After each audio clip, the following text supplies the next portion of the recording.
ਹੁਣ ਜਿੰਨਾ ਮਰਜ਼ੀ ਛੁਡਾ ਫੇਰ ਵਾਪਸ ਉੱਥੇ ਹੀ ਆਣ ਦਈ ਆ। ਓਏ ਸੁਬਹ ਇਹਨੂੰ ਸੁਬਸ ਪਾਇਆ ਵਾ ਫਿਰ ਦਾਜ ਲੱਗੀ ਪਈ ਆ। ਮਾਂ ਦੀ ਉਹ ਖੜੀ ਆ, ਹਾਲਾਂਕਿ ਮਾਂ ਦੇ ਮਾਸ਼ਾਅੱਲਾ ਦੁੱਧ ਵੀ ਹੈ, ਦੁੱਧ ਆਇਆ ਹੋਇਆ ਵਾ, ਲੇਕਿਨ ਉਹਦਾ ਨਹੀਂ। ਪਹਿਲੇ ਇਹਦਾ ਪੀਂਦੇ ਹੀ ਸੀ।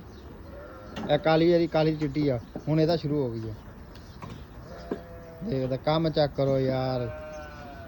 ਟੈਡੀ ਵੈਸੇ ਬਹੁਤ ਸ਼ਰਾਰਤਾਂ ਹੁੰਦੀਆਂ ਵਾ ਮਾਸ਼ਾਅੱਲਾ। ਸੁਬਹ ਤੇ ਲੱਗੇ ਪਏ ਸਾਰੇ ਸੁਬਹ ਨੂੰ ਖਾਣ ਦੇ, ਨਿੱਕੇ ਵੱਡੇ ਜਿੰਨੇ ਵੀ ਛੋਟੇ ਮੋਟੇ ਸਾਰੇ ਹੀ। ਇਹ ਬਾਅਦ ਦਾ ਜਿਹੜਾ ਖਾਣ ਪੀਣ ਦੇ ਚੱਕਰਾਂ ਦੇ ਵਿੱਚ ਦੁੱਧ 'ਚ ਲੱਗ ਜਾਂਦਾ ਤੇ ਹੁਣ ਦੁੱਧ ਛਿੱਕੀ ਖੜਾ ਹੀ ਮਾਸ਼ਾਅੱਲਾ। ਹੁਣ ਉਹਦੇ ਬੱਚੇ ਕੀ ਕਰਨਗੇ? ਚੱਲ ਉਹਦੇ ਬੱਚੇ ਨਹੀਂ ਵੀ ਨਾ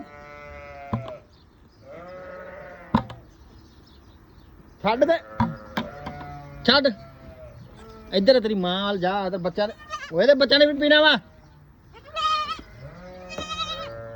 ਹੁਣ ਜਿੰਨਾ ਮਰਜ਼ੀ ਛੁਡਾ ਫੇਰ ਵਾਪਸ ਉੱਥੇ ਹੀ ਆਣ ਦਈ ਆ। ਲੈ